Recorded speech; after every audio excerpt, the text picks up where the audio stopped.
Master minds commerce చదవాలనుకునే 10th inter విద్యార్థుల తొలి ఎంపిక. నమస్తే రమగారు. నమస్తే జయ.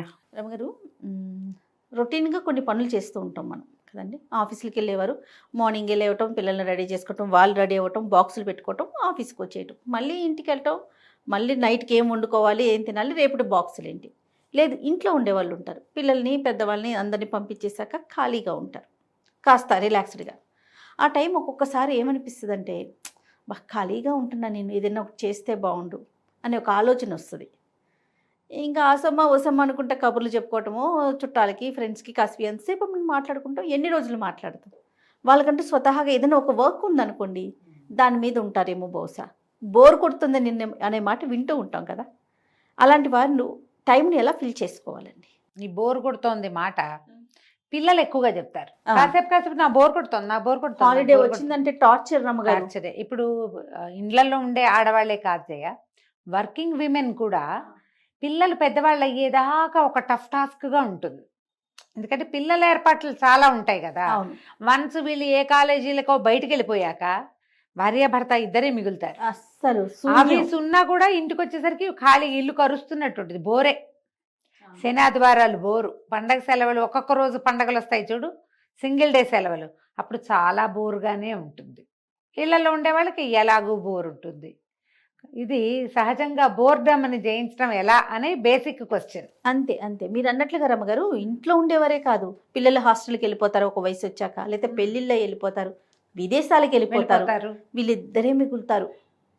వీళ్ళు ఉద్యోగస్తులు అయినా కూడా నిజంగా 100% అండి. సాయంత్రం అయ్యేసరికి నేను నా సంగతి నేను చెప్పను, నీకు ఎప్పుడు అదే అంటూ ఉంటారు. ఆవురమంటుంది ఇల్లు, ఏమి ఉండదు, ఏం చేయాలో తెలీదు. మళ్ళీ మీకు చేతి నిండా పని, ఫోన్ మోగినట్లే ఉంటుంది. పుంజీడు పుస్తకాలు ఉంటాయి, ఏవో ఉంటాయి, ఏవో ఒకటి సంగీతం దీర్ఘం తీస్తూనే ఉంటాను. అయినా కూడా పిల్లల లోటు ఉంటుందా రమ్మగారు? అబ్బా చాలా ఉంటుంది జయ. ఎంప్టీనెస్ సిండ్రోమ్ చాలా బాధిస్తుంది, చాలా బాధిస్తుంది. ఒక 10 రోజులు పిల్లాడు ఉండి వెళ్తే వాడు ఒక 3-4 రోజుల పాటు సాయంత్రం అయ్యేసరికి పిచ్చి వెర్రి ఎత్తిపోయి ఏదైనా తినేసి అటు ఇటు తిరిగి అర్థం కాదు, ఇంకా అర్థం కాదు. ఒక్కోసారి ఏడుపు వచ్చేసి ఖాళీగా ఉన్నట్టుండి అలా అయిపోతాం. అన్ని రోజులు ఒకలా ఉండదు. ఎప్పుడో మనకే వ్యాక్యూమ్ విసుగ్గా ఉంటుంది చూడు, పనిలేవో అనుకున్నవి సరిగ్గా అవ్వవు, ఈ ఇల్లు కూడా ఖాళీగా ఉంటుంది. అలాంటప్పుడు ఇబ్బందిగానే ఉంటుంది ఎంత బిజీగా ఉన్నా కూడా. తల్లుల గుండెల్లో వచ్చే వ్యాక్యూమ్ పూరించడం చాలా కష్టం, ముఖ్యంగా పిల్లల లోటు. అంతే కదండి, పిల్లల లోటు చాలా ఇబ్బంది పెడుతుంది. దీనికి ఏంటంటే ముందు అసలు బోర్డమ్ని జయించడం ఎలా అనేది ఒక పెద్ద పాయింట్. దీనికి బేసిక్ థింగ్ ఒకటి ఉంటుంది జయ, పని ఏదైనా చేయటం. ఈ పనిలో కష్టమైనవి, తేలికైనవి, ఖర్చు పట్టేవి, ఏ ఖర్చు లేకుండా చేసేవి, కాలక్షేపంవి, ఇంటికి ఏదైనా ఉపయోగపడేవి, మనమే ఏదైనా నేర్చుకునేది, నేర్చుకున్న దాన్ని ఎగ్జిబిట్ చేసేది, ఇవన్నీ పనులే. వీటితో పాటు physical exercise, mental exercise, brain gym, ఇవి కూడా పనులే. అక్కడి నుంచి ప్రత్యేకంగా పని కట్టుకుని ఎవరినైనా పలకరించడం, అది పనే. అసమా ఓసమా కబుర్లు కాదు. ఎవరో దూరపు చుట్టం, శనాదివారాలు వీళ్ళని పలకరించాలి, వాళ్ళని పలకరించాలి, అదొక పని. వెళ్ళి అక్కడి నుంచి ఎవరికైనా వెళ్ళి ఏదైనా చదువు చెప్తావు, పని. ఎవరైనా 2 పిల్లల్ని వాకిట్లో కూర్చోబెట్టుకుని వాళ్ళకి చదువు చెప్తావు, అది ఇంకో పని. 4 మొక్కలు పెట్టి వాటి గొప్పులు తవ్వుతావు, అది ఇంకో పని. ఈ గుణం ఉండాలి. ఈ మొత్తం పనిచేసే గుణాలన్నీ మనకి ఉంటే మనకు బోర్ కొట్టదు. ఎప్పుడైనా వచ్చిన వ్యాక్యూమ్ని మనం ఏదో ఒక పనితో ఫిల్ చేస్తాం. నువ్వు కేవలం రొటీన్గా చేసే ఆ 4 వ్యవహారాలే చేస్తా, నేను కుట్టను, రాయను, చదవను, వినను, మాట్లాడను, చెప్పను, చెయ్యను అంటే బోరు ఫీల్ అవుతాను అని రాసుకోవాలి మనం. అంతే కదా. ఇవి ప్రత్యేకంగా వీటిని అలవర్చుకోవాలి. మీరు గమనించండి, ఈ చిన్నపిల్లల నుంచి, అంటే ఒక 2 పిల్లలు, ఒక పిల్లాడో ఉన్నాడు, వాడు చిన్నప్పుడంతా వాడి పరుగు, వాడి క్లాసులు, వాడికి అవి ఏమిటో గదరగోళంగా తిరుగుతాం. వీళ్ళు 9th 10thకి వచ్చేసరికల్నే నేను డిటాచ్ అయిపోతూ ఉంటారు. మనతో అంత వ్యవహారాలు ఉండవు, మనం నీళ్ళు వేయక్కర్లా, మనం బట్టలు వేయక్కర్లా, అవన్నీ తగ్గిపోతాయి. కొంచెం తిండి ఏర్పాట్లు ఉంటాయి, వేళకి తిండి, టైమింగ్స్, కొంచెం చదువుకో లే కూర్చో పడుకో ఈ ప్రోగ్రాంలు ఉంటాయి. అది కూడా దాటాక వాక్యూమ్ మొదలైపోతుంది అప్పుడే. ఇలాంటప్పుడు మీరు ఏదైనా నేర్చుకోండి. మీకు ఈ రోజున బోర్ కొడితే ఏం చెయ్యాలో నేను చెప్పలేను. మీకు ఎప్పుడైనా బోర్ కొడితే ఏం చెయ్యొచ్చో మీరు ఎలా నేర్చుకోవాలో మాత్రమే చెప్తున్నా. ఇవాళ బోర్ కొట్టింటే తాత్కాలికంగా ఏం చేయగలుగుతాం జయ? ఎవరికైనా ఫోన్ చేసి కాసేపు మాట్లాడతాం, కాసేపు అట్లా రోడ్డు మీదకి వెళ్ళి ఏదైనా విండో షాపింగ్ చేసి రావచ్చు, ఏదైనా కొనుక్కోవచ్చు, తాపీగా నడుచుకుంటూ వెళ్ళండి. ఎక్కువ కార్లు గిర్లు పట్టుకెళ్ళదు, ఏదో కొంచెం క్యాష్ పట్టుకెళ్ళి కాసేపు కాలక్షేపం నడిచి తిరిగి ఏమైనా చేస్తే కొంచెం వాక్యూమ్ ఫిల్ అవుతుంది. ఇది చెప్పగలుగుతాం. వారం నీకు బోర్ కొడితే, రోజు బోర్ కొడితే రోజు బజార్ వెళ్ళమని ఎవరు చెప్తారు? అసలు చేయలేం కదా. చేయలేం కదా. ఏదైనా వింటము, ఏదైనా నేర్చుకోవటం, ఇవన్నీ బోల్డ్ ఉన్నాయి కదా కార్యక్రమాలు. వీటిలలో దేంట్లో మీ మనసు రంజిల్లుతుందో ఆ క్రియ ఒకటి కాదు, అవి మల్టిపుల్ థింగ్స్ ప్రాక్టీస్లో పెట్టుకోండి. ఓకే. ఏదో ఒకటి నేర్చుకుంటా అంటే ఒకటి మీకు కాలక్షేపాన్ని ఇవ్వదు, ఒకటి కొన్నాళ్ళకి రొటీన్లోకి వెళ్ళిపోతుంది. మీకు మొక్కలు పని ఉందనుకో, అది రొటీను. మీ వంట చేసుకోవటం, మీ పూజ చేసుకోవటం లాగా మొక్కలు రొటీన్. ఈ రొటీన్కి భిన్నంగా ఇంకొకటి ఉండాలి మీకు. ఇన్ని పెట్టుకుంటే ఏమవుతుంది, ఈ మల్టీ టాస్కింగ్ వల్ల బ్రెయిన్ ఆక్యుపైడ్గా ఉంటుంది. దీంతో మీకు చాలా ప్రయోజనాలు ఉంటాయి. మనకి అన్నాం, మీకు అంటే నేనేదో నా గురించి చెప్తున్నట్లేదు కదా, నాకు కూడా నేనైనా చేస్తా అదే. ఇందులో ఇల్లు తుడుచుకోవటం, డస్టింగ్, అన్ని సామాన్లన్నీ ఒకసారి మళ్ళీ రీషఫ్లింగ్ చేసి శుభ్రంగా సర్దుకోవటం, బట్టలు సర్దుకోవటం, పుస్తకాలు సర్దుకోవటం, పేపర్లు సవరించడం, పిల్లల బట్టలు సవరించడం, దేవుడి మందిరం సెట్ చేసుకోవటం. పిచ్చైపోకండి, ఒకటే చేయొద్దు. అందుకే ఇన్నని చెప్తున్నా. ఒకటే చేస్తున్నావు అనుకో ఓసిడి కింద పరిణమిస్తుంది. అవును, మనకు అదొక ప్రాబ్లం ఉంటుంది కదా, అందులోకి వెళ్ళొచ్చు. తేపకు ఒకటి పెట్టుకోండి. అక్కడి నుంచి రకరకాల డిఐవైలు.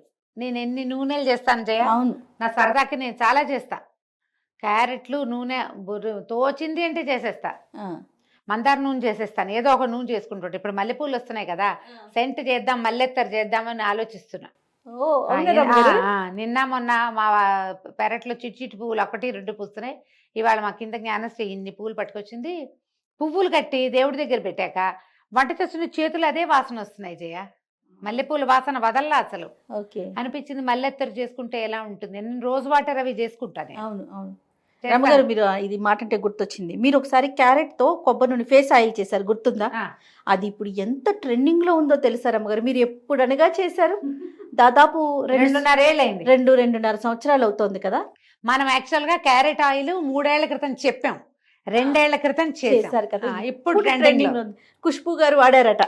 అది ఆవిడ ఒక ఇన్స్టాలో పోస్ట్ పెట్టారు. మన వాళ్ళేమో ఖుష్బూ ఆయిల్ నేను ఇన్స్టాలో చూస్తా ఉన్నా. నేను మొన్న మన పిల్లలకి చెప్పాను, రమ్మగారు ఎప్పుడో చేసాం కదా మనము, మళ్ళీ ఇంకొకసారి మన వాళ్ళు జాగ్రత్తగా ఖుష్బూ వాడిన ఆయిల్ అని రాసి పెట్టారు. అదే మళ్ళీ పోస్ట్ చేశారు. అదే అసలు చెప్తాను, దానికి వచ్చిన కామెంట్లు చూసి నాకు నవ్వొచ్చింది. ఖుష్బూకి మీరైతే, ఖుష్బూకి నేను ఎందుకు ఇస్తాను, నాది నేను చేశాను. మీరు ఎప్పుడో చేసాం మనం, పాతది వీడియో. వీళ్ళతో వాళ్ళకి తెలియదు కదా, వెళ్ళలేదు కానీ. బట్ ఆయిల్ ట్రెండింగ్ లో ఉంది, మళ్ళీ పోస్ట్ చేయండి అని చెప్పాను.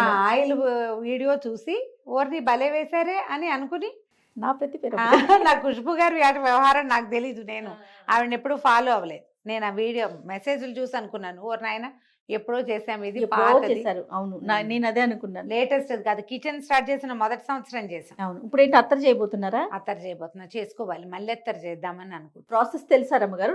నేర్చుకున్నారా? తెలుసు, అడగమచ్చా, చెప్పమని అడగద్దు, నేను చెప్పను. ఇప్పుడు మనకు ఒక వీడియో చేస్తారా?